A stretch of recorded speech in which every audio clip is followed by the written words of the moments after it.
Solo sé que toca la línea de tiempo de Warhammer 40k. Hola, soy Leo, y si estás viendo esto es porque descubriste Warhammer 40.000, el universo de ciencia ficción y fantasía. No soy yo, tengo que ponerle 1080 para... Sí, oscura, más que se vea más o menos espectacularmente bien la bombástico e increíblemente exagerado de la ficción, además de bastante épico, donde la humanidad se ha subido en un fanatismo religioso hacia el cadáver putrefacto de un tipo al que llaman Dios Emperador, quien gobierna sobre 1 millar de mundos por toda la galaxia. El progreso no existe, la compasión tampoco, y alguien ultrajó a la Paloma de la Paz.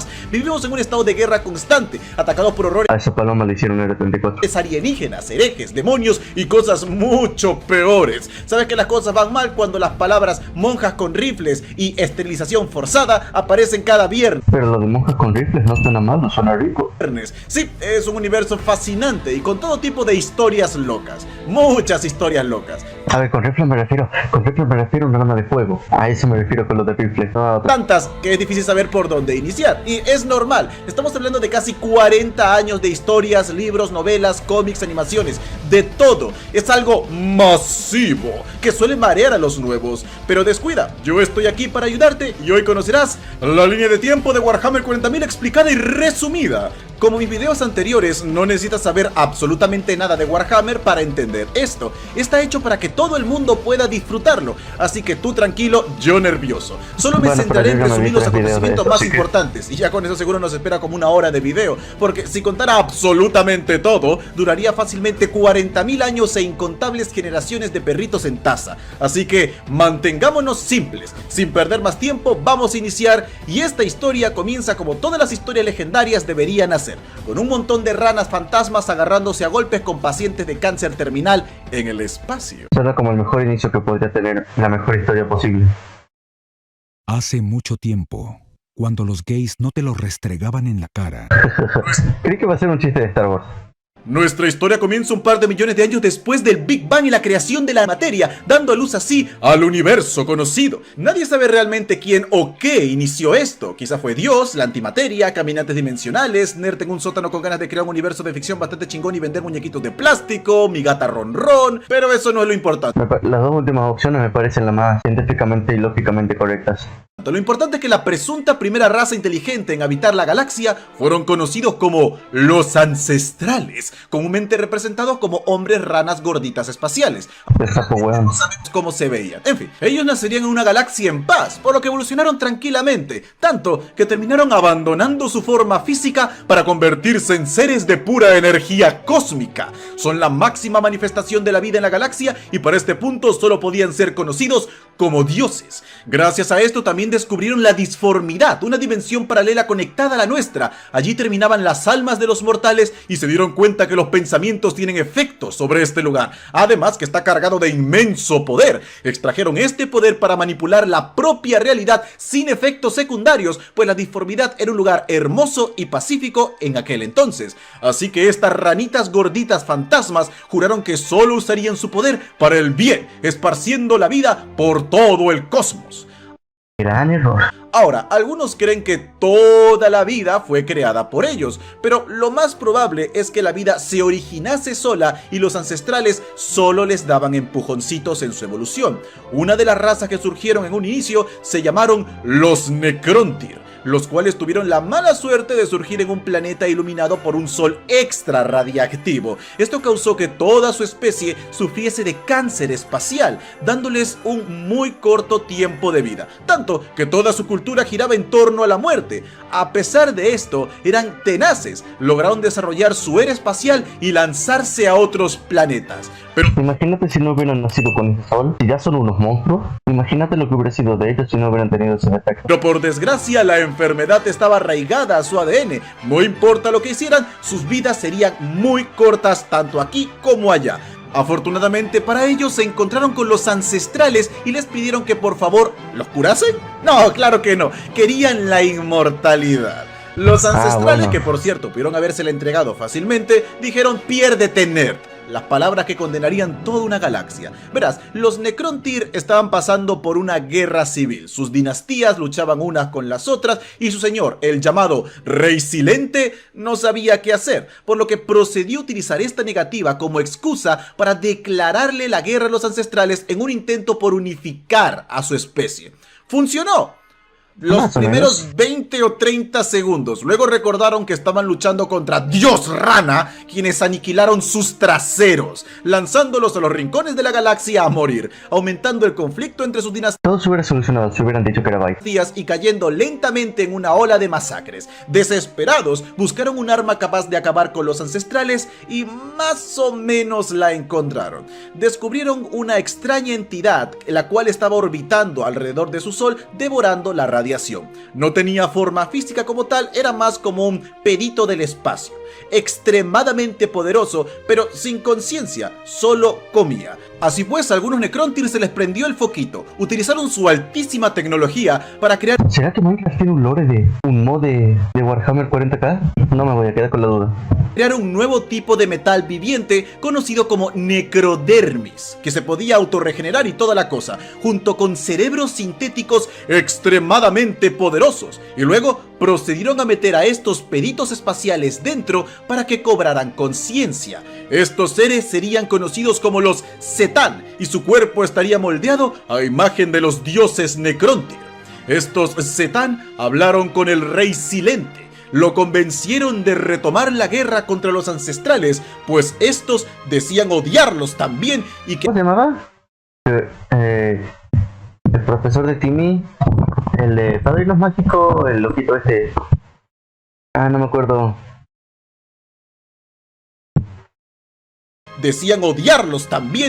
a cambio de su ayuda los recompensarían con la inmortalidad. Y no sería el final del conflicto, no, ahora mismo toma tus maletas, baby, nos vamos a Villa Inmortalidad. A pesar de que le dijeron que era una mala idea, decidió aceptar, y de esta forma comenzó la llamada biotransferencia.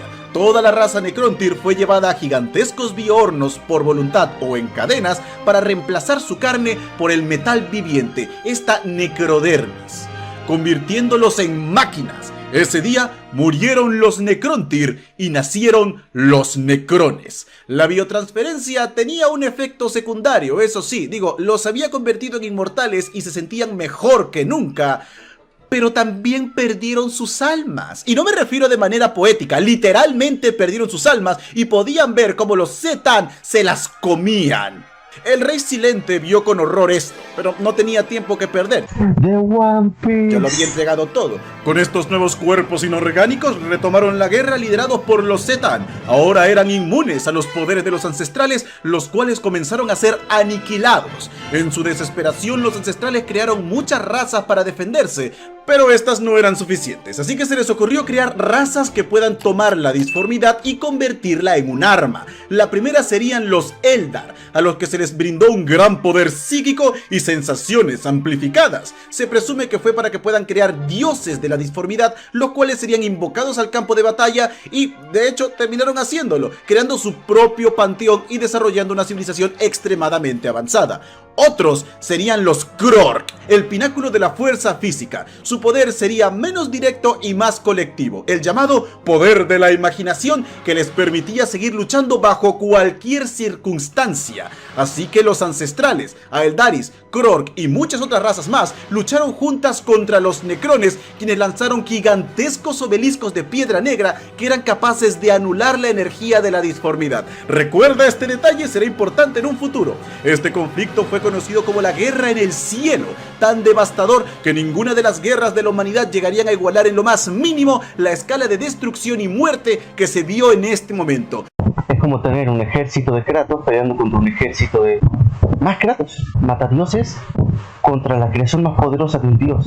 Ahora agarras eso y lo multiplicas por 1000. Y agarras eso y lo vuelves a multiplicar por 1000 de forma consecutiva. Suena como la cosa más épica que podrían animar en la historia de la ficción. Tanta muerte que la disformidad comenzó a ser afectada. Antes ya existían guerras, pero eran un puñado de mundos en sus propios conflictos. No es lo mismo que la galaxia en llamas, inundando este lugar con almas furiosas y pensamientos terribles que terminaron transformándolo en el reino del caos, naciendo así los primeros demonios. Además, los psíquicos Eldar, al abrir las puertas a la disformidad, permitiendo el paso de estos seres a nuestro mundo, además de una extraña raza de criaturas llamados los esclavizadores. De eso recién escucho hasta ahora.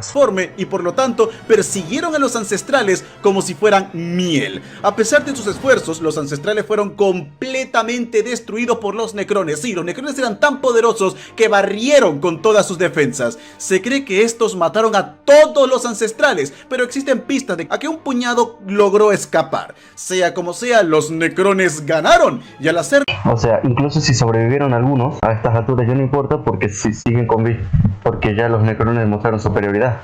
Voltearon sus armas contra los Zetán, a quienes odiaban por haberlos convertido en máquinas sin alma. Lo gracioso es que los Zetán creían genuinamente que los Necrones los amaban por haberlos ayudado a conseguir la inmortalidad. Así que el Rey Silente los partió en 1000 pedazos, ya que no podían morir, y los guardó en pokebolas para usarlos como batería y en el campo de batalla a ser necesario, aunque un par de fragmentos lograron escapar. En fin, esto los dejó muy debilitados, y los Eldar habían recolectado tecnología de los ancestrales, volviéndose extremadamente poderosos. ¿Por qué así los dibujaban?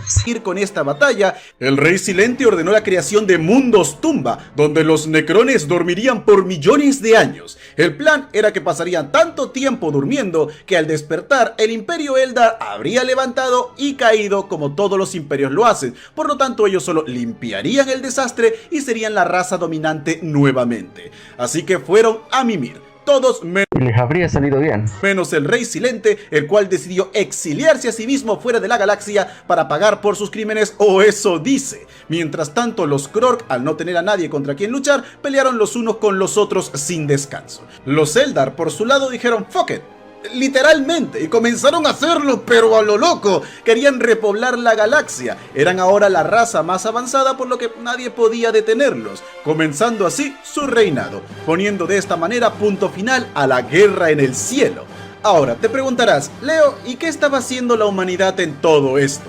Bueno, estábamos ocupados evolucionando de primates a cavernícolas, picándonos la nariz y descubriendo que agujero se siente mejor. Pero no por mucho, pues al fin comenzaría la llamada... Y ahí es donde entro yo. Ahora, Me encanta cómo ponen memes en los carteles eso. la historia de la humanidad en Warhammer 40.000 es nuestra historia, nuestro mundo, y todos los acontecimientos que conocemos suceden exactamente igual. El Imperio Romano, el cristianismo, las guerras mundiales, todo salvo por un dorado detalle. El Emperador, del cual desconocemos su verdadero nombre. Ah, o sea que no tiene un origen, yo creía que sí.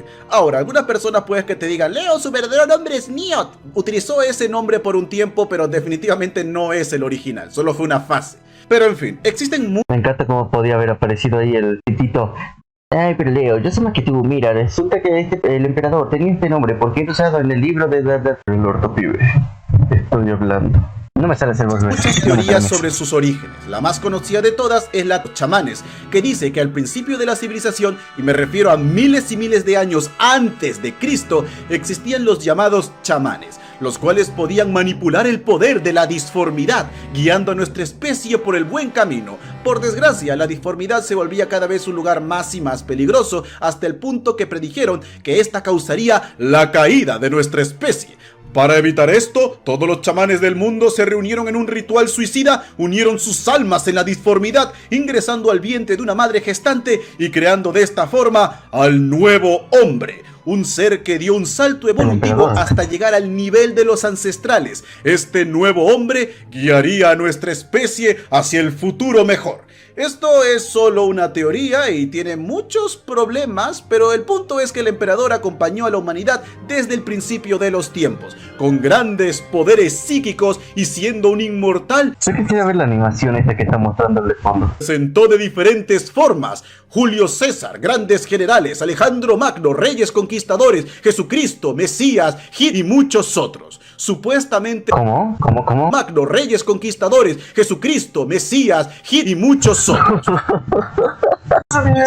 Probando cuál sería la mejor forma de guiar a nuestra especie. Al final decidió dejar de lado todas estas cosas y que quizás tomar acciones directas no era el mejor camino, ocultándose en las sombras, ayudando a la humanidad cuando más lo necesitaba y asustando a uno que otro niño pequeño de vez en cuando. Así Qué grande el emperador. conocemos, pero todo comenzaría a marchar sobre ruedas con la llegada del tercer milenio.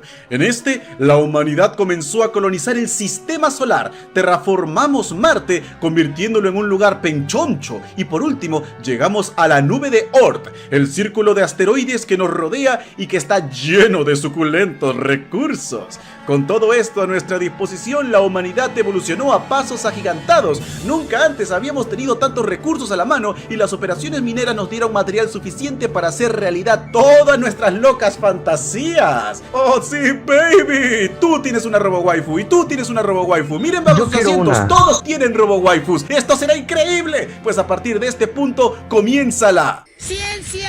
La era dorada de la tecnología. La era oscura de la tecnología. El audio. Saltemos al 15º milenio y oh boy, que la humanidad está gozando de lo lindo. Vamos a recapitular todos nuestros logros en esta época. Eliminamos la guerra, eliminamos el hambre, nos volvimos inmortales con juventud eterna, eliminamos las enfermedades, manipulamos la realidad, descubrimos la disformidad y la usamos para expandirnos por la galaxia conquistando 1 millar de mundos. Somos tan poderosos que absolutamente nadie quiere meterse con nosotros, ni siquiera los orcos u otras formas de vida querían tener problemas con la especie humana. Tenemos armas que devoran agujeros negros, reventan estrellas con el movimiento de una mano y nuestro sistema de defensa básico es un cañoncito que dispara una pequeña ondita al impactar contra el objetivo, ya sea una persona o una nave espacial, la retrocede 1 segundo en el tiempo, colisionando sus átomos con su yo del pasado, creando una paradoja que los termina borrando de la existencia. Y eso es nuestro cuidado que estamos armados. Ya no hablemos de las armas de verdad. Mucha de la tecnología que se vería más adelante fue creada en esta época y más que nada para movilizarse y no tanto para la guerra. No existía nadie que pudiese hacernos frente. Creamos una utopía donde todos nuestros problemas estaban resueltos. Incluso comerciábamos con razas alienígenas, creando nuestra propia Federación Galáctica. Piensa en la tecnología más loca que se te pueda ocurrir y ellos lo hicieron mucho mejor. Luego de millones de años peleando los unos contra los otros, Suena demasiado épico. los Krork terminaron involucionando, ahora simplemente conocidos como los orcos, una raza belicosa, y estos tipos que habían nacido únicamente para la guerra no querían meterse con nosotros. Estaban aterrados de nuestra fuerza, enviando representantes para que por favor los dejáramos en paz. Éramos los bullies espaciales, le enseñamos a los gatos a tocar la flauta. El mejor invento que se puede haber hecho en toda la historia de la humanidad. Gatito que pueda tocar la flauta. Era un momento sin igual. En gran parte todo esto fue posible gracias al perfeccionamiento de la tecnología de las inteligencias artificiales. Máquinas conscientes capaces de realizar cualquier tarea. Nanomáquinas que reorganizaban la materia construyendo ciudades en segundos solo con tierra. No teníamos ni que tomar las armas, todo estaba controlado por las IAs. Pero nuestro mayor logro fue la creación Eso suena peligroso. Como si nunca hubieran visto Star Wars. de las llamadas PCE, plantillas de construcción estándar. Un artefacto que contendría todos los conocimientos de la humanidad y permitiría construir cualquier cosa que necesites sin necesidad de comprenderlo. Así, cualquiera podría acceder a nuestras maravillas. Suena como el poder de la imaginación de los orcos, pero metido en una caja. O sea que si lo tuvieras, podrías agarrar, meter algo ahí y sin entenderlo muy bien lo podrías construir. Es como una forma más compleja del poder de la imaginación que tiene un orco. Al menos Esta era de esplendor duraría por 10.000 años hasta el milenio 25. Todo estaba bien. Pero un día, la tostadora nos dijo que no. Verás, los seres humanos nos habíamos vuelto muy dependientes de las inteligencias artificiales. Demasiado. Y por alguna razón, desconocemos la causa, estas inteligencias terminaron por rebelarse contra nosotros, iniciando de esta forma la llamada rebelión cibernética. Nuestras máquinas, conocidas como los hombres de hierro, libraron todo su poder en nuestra contra. La humanidad y sus aliados usaron todas sus armas a su disposición para tratar esta amenaza. Algo que hacíamos no de muy buena manera, ya que dependíamos demasiado de las IA, por lo que perdimos sistemas solares enteros. Mucha tecnología fue destruida para siempre. Luchamos durante miles de años hasta que al fin la humanidad salió victoriosa, pero a un alto precio. Nuestros aliados alienígenas estaban muertos, nuestros planetas destruidos, nuestra tecnología arruinada y nuestra robo-waifus no dejaba de pedir que nos bañáramos. Era una pesadilla. Debido a esto, la humanidad desarrolló un pánico hacia la inteligencia artificial, a las cuales comenzamos a llamar inteligencia abominable. Fueron completamente prohibidas y todo rastro de ellas debían ser eliminadas. Por desgracia, las PCE tenían un sistema de inteligencia artificial, por lo que muchas fueron destruidas, perdiendo para siempre el conocimiento de la humanidad. Ahora, En cualquier otra historia, este sería el punto en el que todo comienza a mejorar, la humanidad se alza de sus cenizas y aprende de sus lecciones para ser incluso mejor que antes. Pero esto es Warhammer 40.000, por lo tanto, cuando crees que la cosa no podría ir peor, viene Patricio y dice: ¡tonterías! ¡Patricio, no! ¿Recuerdas a los Eldar? Bien, mientras la humanidad se expandía por la galaxia y después luchaba contra las máquinas, estos tipos ya tenían millones de años de edad y lo habían solucionado todo. Todo, absolutamente todo. Tampoco tenían más deseos de expandirse, pues poseían una enorme porción de la galaxia. Se cree que llegaron a un acuerdo con los humanos: tú conquistas esa parte y me dejas a mí en paz. Pues bien, estos tipos, al tener todo resuelto, cayeron en el aburrimiento, por lo que comenzaron a experimentar con sus orificios. No es broma, comenzaron la búsqueda del placer físico. Al principio con cosas simples como fiestas, sustancia, cezo, todo eso, pero al ser prácticamente inmortales, esto terminó por aburrirles. Literalmente actores de Hollywood cuando se hacen demasiado ricos. Prácticamente inmortales, esto terminó por aburrirles, también llevándolo un poquito más lejos y luego más, y luego más, y luego mucho más, buscando hacer realidad sus más aberrantes fantasías y provocando dolor para sentir placer. Y esto pasó a nivel galáctico. Cada vez la cosa se ponía peor, y luego mucho peor, y luego mucho peor. En serio, no puedo describir lo depravados que se volvieron estos tipos, pero a nivel galáctico, supermasivo, y todos... Lo más raro de todo esto es que está quedando perfecto con un capítulo de una serie, con la serie de American Dad. Estos pensamientos fetichistas se juntaron en la disformidad, engendrando lentamente a una criatura. Esta gestación causó que sucedieran las llamadas tormentas de disformidad, la cual hacía imposible usar este medio para transportarse, y recuerda que la humanidad lo utilizaba como principal forma de ir de planeta en planeta y mantener su economía galáctica. Por lo que ahora todos los mundos del hombre, destruidos por la guerra cibernética, estaban aislados y sin tecnología. Pero descuida, se pone peor. Eso iba a decir, se va a poner peor según... Pues todo este movimiento en la disformidad causó el llamado despertar psíquico. Oh sí, los humanos psíquicos ya existían antes, pero ahora comenzaron a aparecer en todos lados. Al principio esto no es la gran cosa, la gente decía: ok, los magos existen, cool, pero resulta que los psíquicos atraen a los demonios, y si uno no estaba bien entrenado, cosa que era bastante común en este entonces, podía ser poseído por una entidad demoníaca, o si tenía la mala suerte de atraer a un gran señor demonio, ser usado como un portal literal hacia la disformidad, que permitía el paso de hordas implacables de engendros de pesadilla que devoraban mundos y arrastraban sus almas a los tormentos eternos del infierno. Esto causó que los planetas más racionales, aquellos que defendían a los psíquicos y los estudiaban, fueran borrados del mapa, mientras que los mundos más estrictos los eliminaron de raíz, acabando con esta amenaza, aunque no garantizaba su supervivencia, por supuesto, pues si bien no eran demonios, muchas razas alienígenas como los orcos aprovecharon este momento de debilidad para atacar nuestros mundos. Estaba pensando en qué momento iban a llegar los orcos para aprovechar todo este bar, además de que seguramente disfrutarían de pelear con los demonios. Eldar tomaban a los humanos para tener una enorme Joder, ¿por qué las dibujan así? dotación de esclavos que torturar con sus depravadas ideas. Mundos enteros que vivían del comercio comenzaron a morir de hambre. Guerras por los recursos estallaban en todas direcciones. Los golpes llegaban de todos lados y todos apuntaban siempre a nuestra entrepierna, muriendo incontables almas. Pero definitivamente lo peor se lo llevó la Tierra, o Terra, como era conocido en este entonces, nuestro hogar, pues el planeta se había quedado sin recursos hace tiempo y dependía 100% del comercio. Ahora, con las carreteras cerradas, el intento de organización se vino abajo bastante rápido. Tampoco ayudó que en Terra se habían reunido muchas de las antiguas tecnologías que fueron utilizados por tiranos hambrientos de poder para consolidar su fuerza, los llamados tecnobárbaros lideraron una ola de muerte que redujo nuestro mundo a un páramo desolado y radiactivo.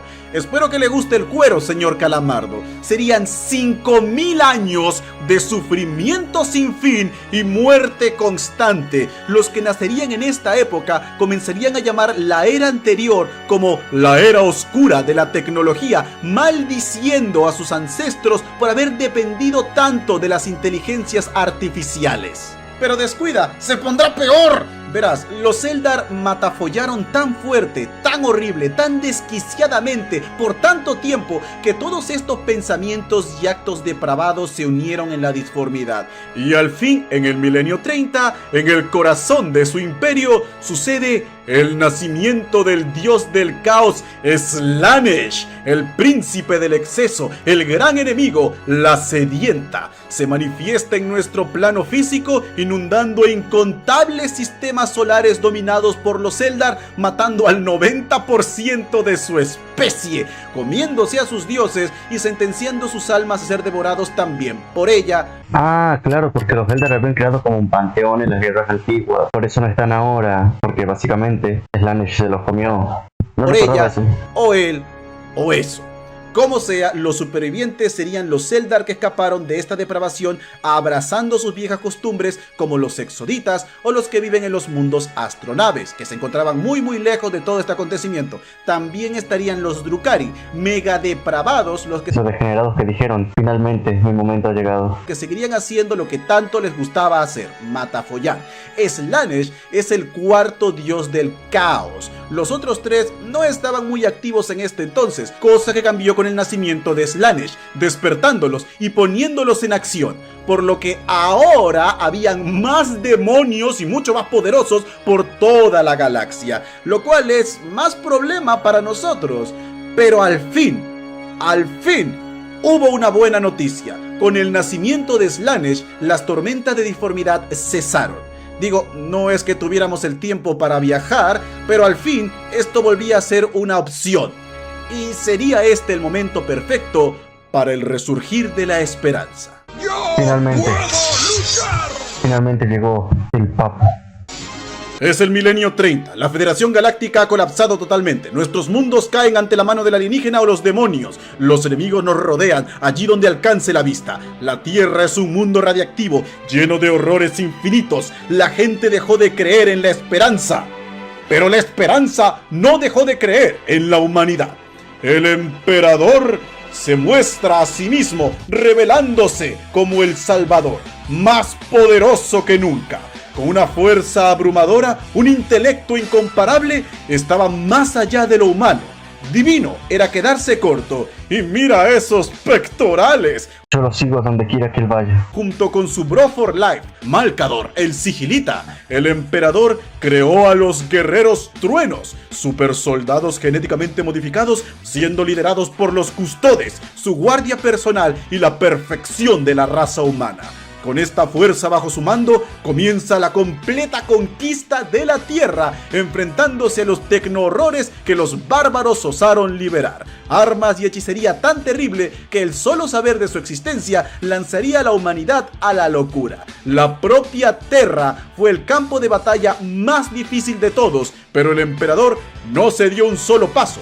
Poco a poco eliminó a los tiranos, devolviendo la razón a la humanidad, quien levantaba la mirada con esperanza una vez más. Guiados por su luz divina, muchos se unieron a su causa, creando de esta forma el imperio de la humanidad. No importaban qué horrores lanzaran en su contra, el emperador siempre salía victorioso. Pero por supuesto, la visión no se limitaba solo a nuestro mundo. Él buscaba la reunificación de toda nuestra especie. Por desgracia para esto, los guerreros truenos no serían suficientes. Verás, estos fueron creados para ser producidos en masa, lo cual los llevó a grandes problemas genéticos. Su mente se degradaba de forma terrible hasta el punto en que se volvían máquinas de matar incontrolables. Por lo tanto, tuvieron que ser sacrificados en la batalla del Monte Ararat, donde los custodes los erradicaron junto con el nuevo proyecto del emperador, los Adeptus Astartes, marines espaciales, menos poderosos que los guerreros trueno, pero más estables, inteligentes y leales. Este fue el último sacrificio necesario, pero al final lo consiguió. Terra le pertenecía. La humanidad comenzó a reconstruir y para asegurarse que los horrores de la vieja noche nunca volviesen, el emperador decretó la llamada Verdad Imperial, vetando toda forma de religión, negando toda actividad paranormal y centrando la visión de la humanidad en la ciencia y creer solo en lo que puede ser comprobado con la más fría racionalidad, alejando a la humanidad de los poderes del caos, quienes necesitaban ser adorados. Con esto el emperador estaba listo para la segunda parte de su plan, la conquista galáctica. Pero aún con sus vastos poderes e intelecto, sabía que conquistar todo el universo podría ser un poquito demasiado agobiante. Necesitaba generales que dirigiesen sus fuerzas, pero no cualquier general, seres como él, de gran fuerza, intelecto e inmortales. Fue así que comenzó el proyecto Primarca. Crearía 20 hijos genéticos con su poder, el poder de la disformidad y todo el conocimiento genético de la era oscura de la tecnología. Estarían sobre lo humano de forma absoluta. Para nosotros, solo son dioses. Con el material genético de estos 20 niños se creó las legiones de marines espaciales, cada uno ligado a su primarca, quien pasaría a ser su padre genético y a quien obedecerían ciegamente. Por desgracia, los dioses del caos se dieron cuenta de que si el emperador lograba tener a estos primarcas, sería imposible detenerlo. Sabemos que la mujer que se ofreció donar los óvulos para este proyecto, la psíquica más poderosa que ha existido, solo por debajo del emperador, Erda, se opuso al gran plan final de este debido al destino que guardaba para los primarcas, y usando sus poderes, los lanzó a la disformidad para que se esparcieran por toda la galaxia y de esta manera crecieran lejos de la influencia de su padre, siendo capaces de tomar sus propias decisiones. Sin poder retrasar más todo esto, el emperador no tuvo más remedio que tomar sus tropas y lanzarse a la conquista sin sus primarcas, buscando a sus hijos perdidos y con la misión de reunificar a nuestra especie, comenzando de esta forma. ¡Vamos a vivir!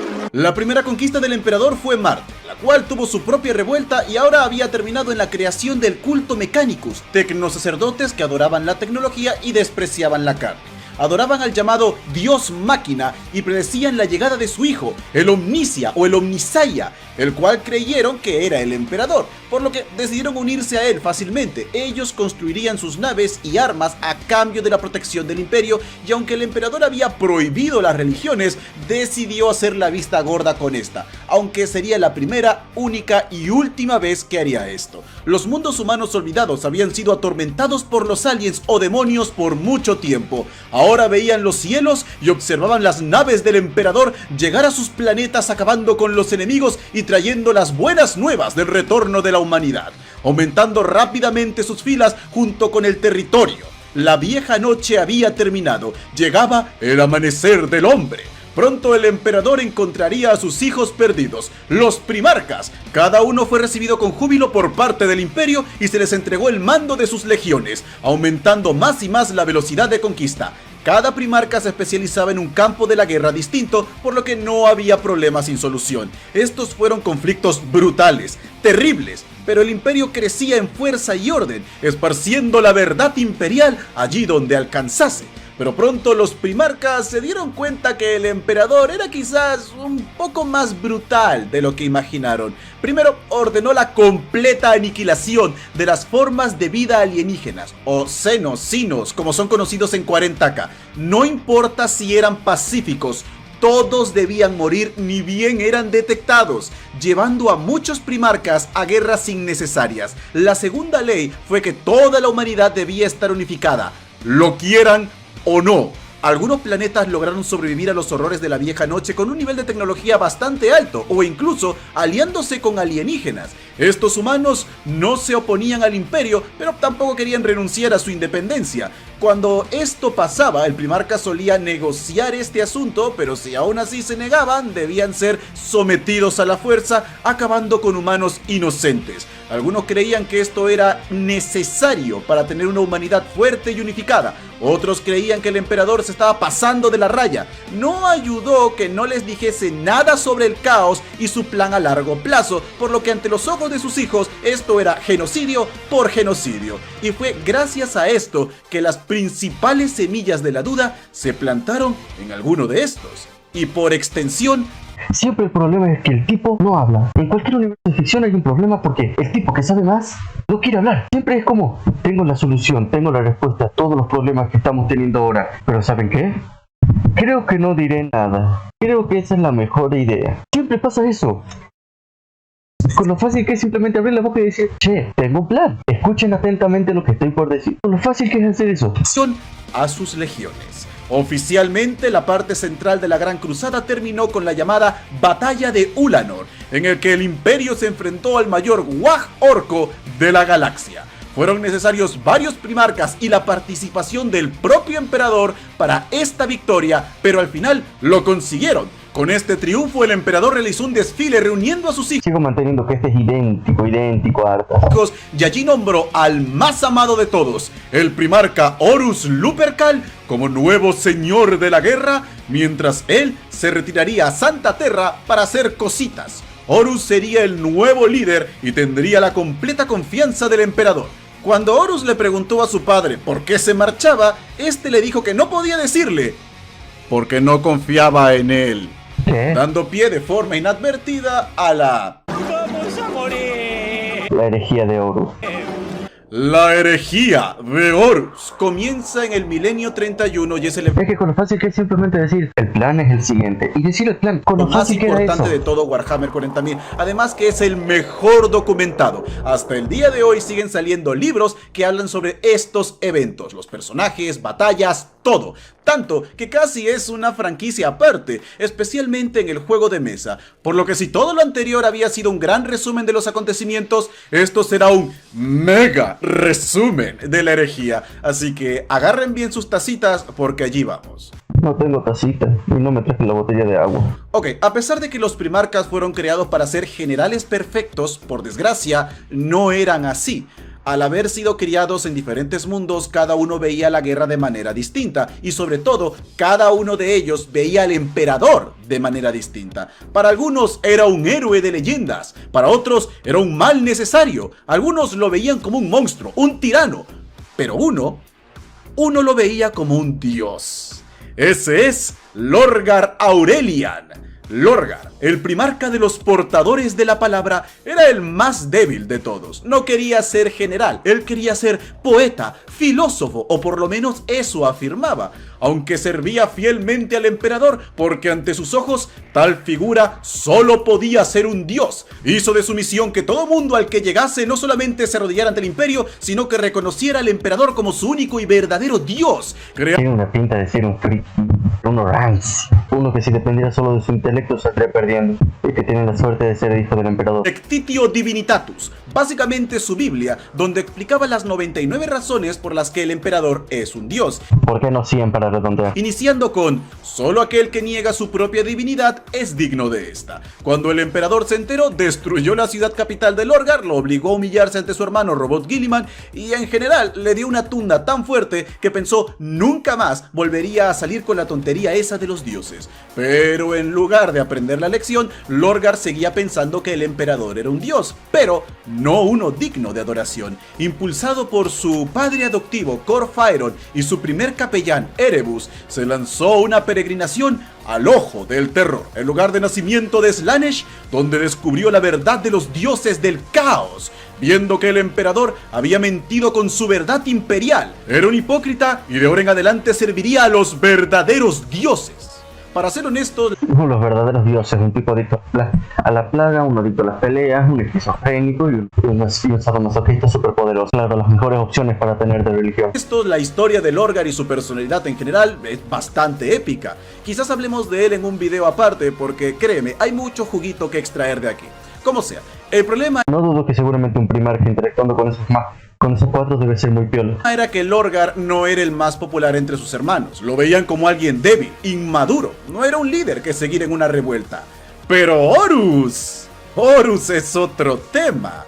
Horus era un sujeto increíblemente carismático y el único primarca que se llevaba bien con todos sus hermanos. Era muy amable y su gente lo veía casi como un rockstar. Además, hizo un buen trabajo dirigiendo la Gran Cruzada luego de que el emperador se retiró a Terra. Normalmente, la simple idea de que Horus traicionase al emperador hubiera sido una completa locura.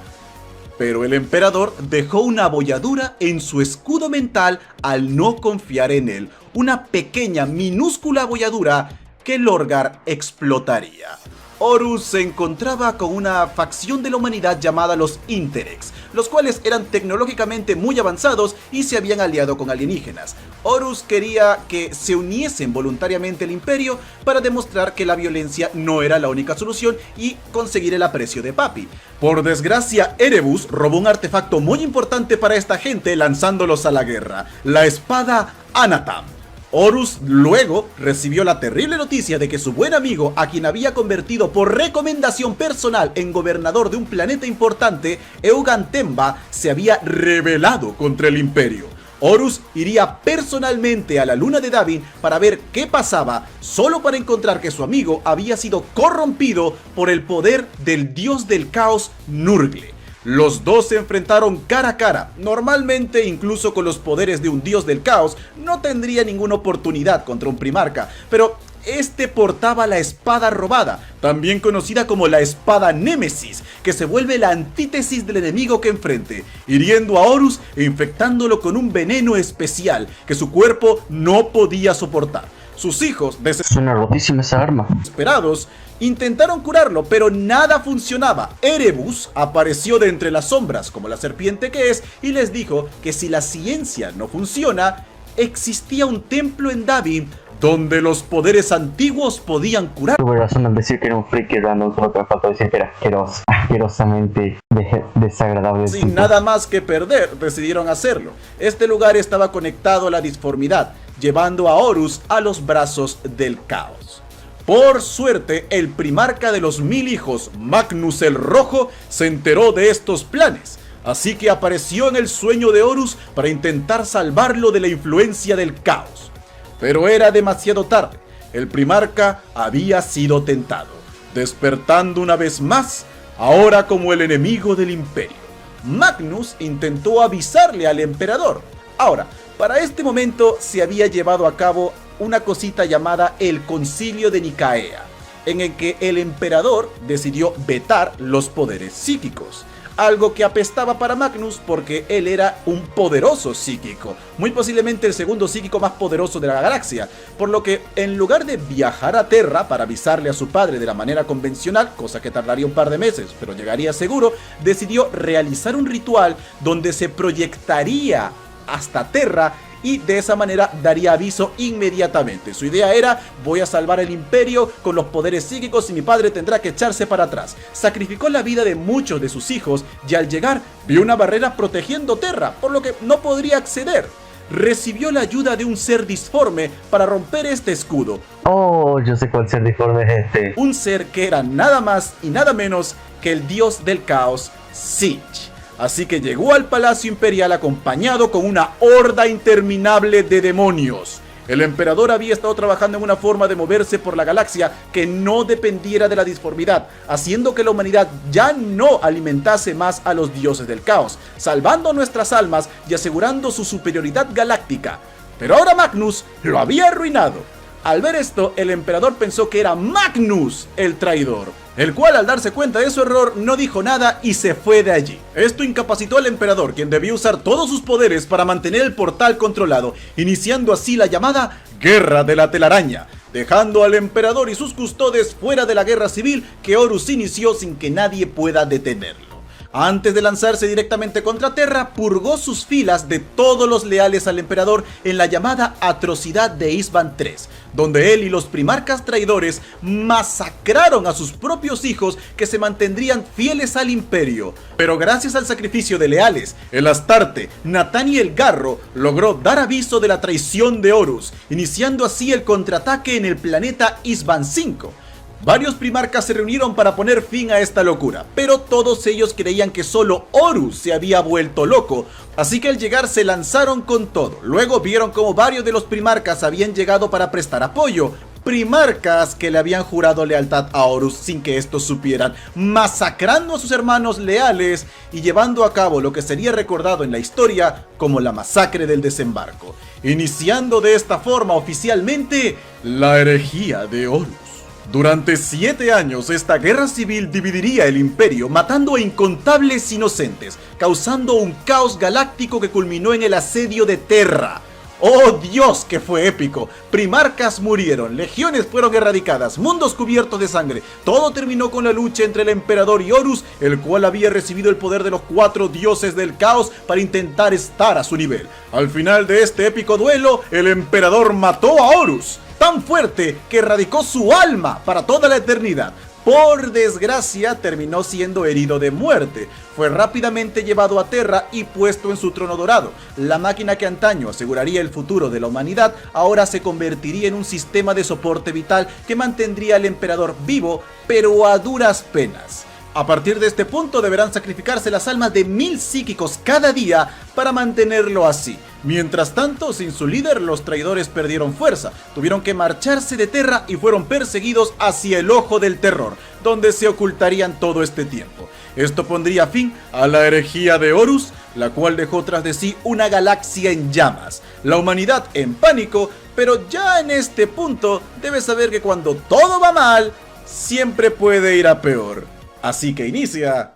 En mi opinión profesional, es tiempo para pánico. La era del Imperio inicia a finales del milenio 31, poco después de acabado el asedio a Terra. Los primarcas leales están concentrados en reconstruir lo mejor que pueden para evitar que la humanidad caiga en el más absoluto de los pánicos. Allí, el primarca de los ultramarines, Robot Guilliman, creó un libro llamado el Codex Astartes, en el cual se ordenaba que todas las legiones sean divididas en pequeños capítulos de 1000 marines cada uno, pues nadie nunca debería tener de nuevo en sus manos el poder de toda una legión, ya que si Horus, el mejor de ellos, pudo caer, ¿quién más podría?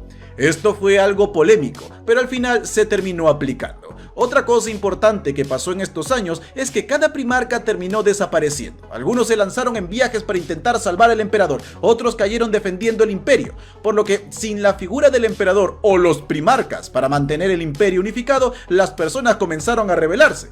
En un intento de evitar este declive, el imperio permitió un pequeño e inofensivo culto que adoraría al emperador no como un dios, sino como un salvador que dio su vida por nosotros, un héroe.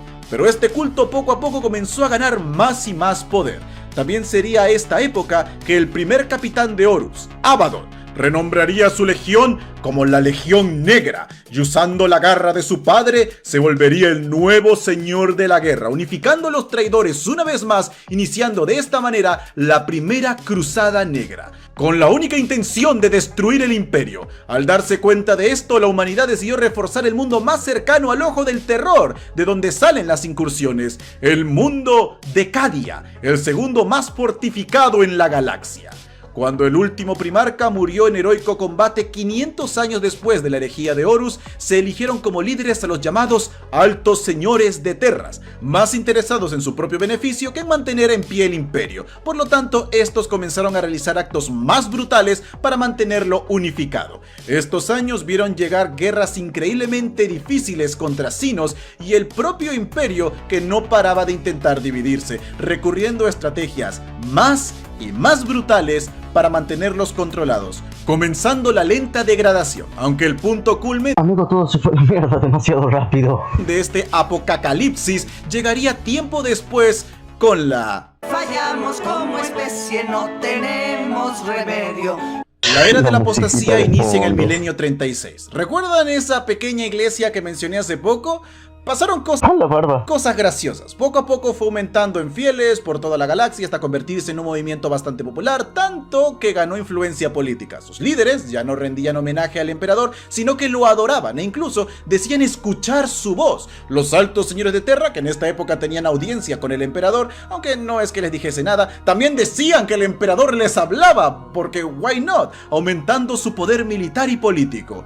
Te preguntarás por qué la gente comenzó a adorarlo si sabían que el emperador no era un dios, él mismo se los había dicho. Es porque después de la herejía de Horus, algunos detalles de la historia fueron ocultados para evitar otro desastre y mantener la unidad del imperio, por lo que la información de la Gran Cruzada, Como en la vida real, solo que sin las armaduras todo épicas que hay dando vueltas por ahí. los primarcas, la traición de Horus, todo fue ocultado como leyendas de tiempos remotos. Ya no hablemos de los orígenes del emperador. Sería en esta época que esta gente encontraría el Lectitio Divinitatus, el libro de Lorgar, ya sabes, donde este afirmaba que el emperador es un dios, y al no tener otra fuente de información, pues todos creyeron que el emperador debía ser Dios, comenzando de Hijo de puta, que es este Lorgar, ni muerte, deja de romper las bolas. de esta forma a venerarlo como tal. Este culto creció de tal manera que consiguió un asiento entre los señores de Terra y se lo declaró como la religión oficial del imperio, creándose la eclesiarquía,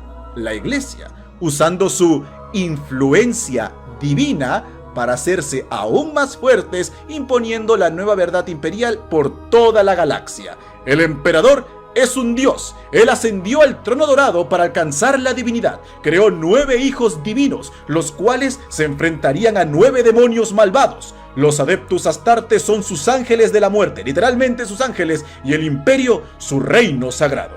Por lo que todos los que no sean parte del imperio o no sean iguales al emperador deben ser despreciados, comenzando el ahora llamado culto imperial. La cosa se pondría fea con la llegada de un hombre llamado Goch Bandair, quien inició el llamado Reino de Sangre. 70 años de muertes indiscriminadas donde murieron más personas que en la herejía de Horus. Dios, este tipo estaba loco. Todos los fanáticos están mal de la cabeza, todos. No se salva. Los propios custodes tuvieron que intervenir al final para evitar otra guerra civil cuando Bandair le declaró la guerra a los Astartes y al Mechanicus de Marte.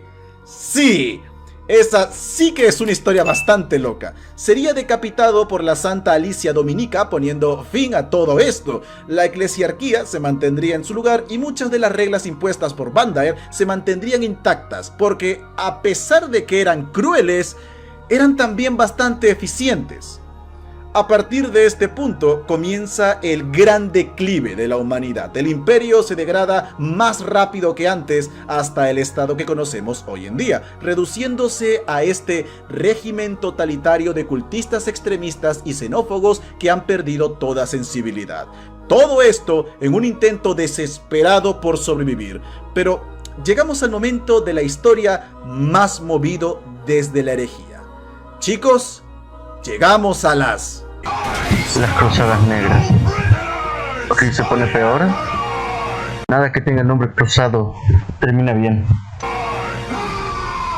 Nos encontramos en el 41º milenio. La verdad, este punto de la historia es movido. Los Tau tendrían su primer encuentro con el Imperio. La única raza buena, los Tau. En la llamada Cruzada del Golfo de Damocles comenzaría la primera gran guerra tiránica, iniciaría el despertar de los Necrones. Y como si todo eso no fuera suficiente, Abaddon, el nuevo líder del caos, iniciaría las Cruzadas Negras, donde intentaría romper el bloqueo de Cadia afueras de Ojos del Terror y acabar con el Imperio.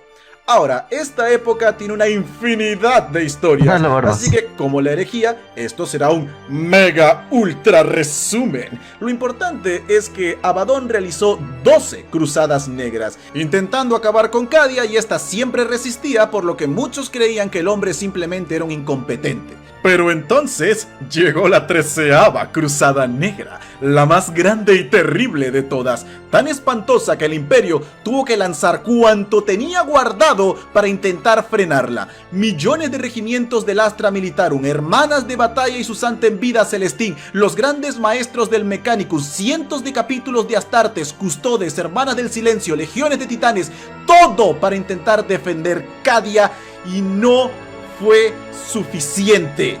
Verás, se descubrió que Abaddon había estado realizando objetivos claves en esas 12 cruzadas anteriores, y estos eran los pilares de piedra negra de los Necrones. Esto que servía para hacer como de counter contra la disformidad. ¿Recuerdas cómo al inicio del video en la Guerra del Cielo mencioné que los Necrones habían construido estos obeliscos que anulaban la disformidad? Bien, pues la razón por la que el Ojo del Terror no crecía era porque se había topado con estos mundos quienes lo estaban conteniendo. siendo Cadia el último que se mantenía en pie. Si Cadia caía, el caos cubriría la galaxia. Esto era tan terrible que los Eldar y los Necrones se presentaron para ayudar al Imperio, pero no fue suficiente. Abaddon estrelló una de sus naves más preciadas contra este mundo, volándolo en miles de pedazos. Esto causó una expansión masiva del Ojo del Terror, el cual dividió la galaxia, creando la Cicatriz Maledictum. Esta es la gran victoria que el caos había estado buscando por tanto tiempo. Ahora el Imperio estaba literalmente dividido y legiones de demonios se lanzaron sobre 1 millar de mundos para aniquilarlos. Todos aquellos mundos que estaban al otro lado de la Cicatriz Maledictum ya no podían ver la luz del Emperador en Terra, por lo tanto estaban solos, en lo que ahora simplemente sería conocido como el Imperium Nihilus, el Imperio Oscuro, y todos esos mundos se consideran perdidos. Pero cuando la esperanza parecía completamente desvanecida y ya no había forma de salvar esta situación, los pocos sobrevivientes de Cadia lucharon valientemente para salvaguardar al Archimagus del Mechanicus, Belisarius Cawl, junto con San Celestín y la hechicera Eldar Ibraine, hacia el reino de Ultramar, hogar de los ultramarines, hijos del primarca Robot Guilliman, el cual había sido mortalmente herido por su hermano milenios atrás y se mantenía en estasis para evitar su muerte.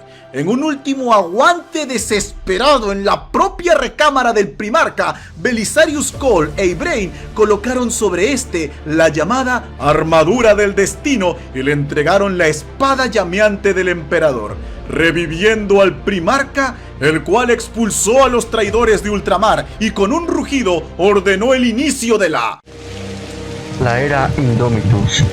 No me des esperanza. Al fin llegamos a la actualidad de Warhammer 40.000. En el milenio 42, el primarca Robot Guilliman ha vuelto. Este posee la habilidad de la superorganización, lo que más necesitaba el Imperio en este entonces. La reacción de Guilliman ante lo que se había convertido el gran sueño de su padre es brutal, triste, trágica, y de verdad me encantaría hablar de este sujeto en un video aparte. Pero de momento este hombre lideró la Cruzada Terrana, donde se reencontraría con sus hermanos, los primarcas traidores que intentaron detenerlo. Aún así, logró salir adelante y llegar al propio trono del emperador, con el que tuvo una audiencia. ¿Qué fue lo que le dijo el emperador a Guilliman, el único hombre con el que de verdad quería hablar en los últimos 10.000 años? No lo sabemos. Lo que sí sabemos es que no era lo que Guilliman esperaba, porque salió de allí completamente devastado. Guilliman era un hombre solo, en un mundo roto, rodeado de fracasos y lejos de todos los que llegó a amar. Y aún así, dijo: ¡no! No abandonaría la esperanza. Eliminó a los altos señores de Terra, eliminó a todos en el poder que hacían incompetentes, se puso a la cabeza del Imperio y plantó cara a la eclesiarquía. Luego organizó las fuerzas, todo el poder que aún quedaba al Imperio, para comenzar la llamada Cruzada Indomitus, una santa guerra como la que su padre llevó a cabo hace milenios para reunificar a la humanidad. Sus órdenes eran simples: si un mundo no puede ser salvado, asegúrense de vengarlo, ganando de esta manera su apodo, el Hijo Vengador. Sería en esta época que llegarían refuerzos para el Imperio, pues Belisarius Cawl, por órdenes del emperador hace mucho tiempo, presentó el proyecto Primaris. Super marines espaciales extremadamente poderosos. Estos son tiempos difíciles. Los primarcas traidores han regresado liderando ejércitos de demonios. Mundos han caído en la ruina. La luz del emperador se debilita cada día más y la humanidad está al borde de la extinción. Muchos llaman a este momento el fin de los tiempos. Pero Guilliman aún mantiene la esperanza, y mientras el primarca lo haga, la humanidad seguirá luchando hasta las últimas consecuencias. Qué grande, Muchas gracias por haber llegado hasta aquí. Espero que disfrutaras tanto ver este video como yo disfruté haciéndolo. Si quieres que haga un video explicando a los primarcas leales y traidores, por favor déjalo en los comentarios. Muchísimas gracias por todo el apoyo, son simplemente increíbles. Recuerda que tengo un podcast de Warhammer 40.000 cada viernes a las 9 de la noche, hora del Perú, en la temporada, por si quieres acompañarnos y saber más del trasfondo. Los estaré viendo pronto. Por ahora yo me retiro, hasta pronto, y recuerden, mantengan la esperanza arriba. Qué grande que es Gilliman, amigo. En fin, perrito God.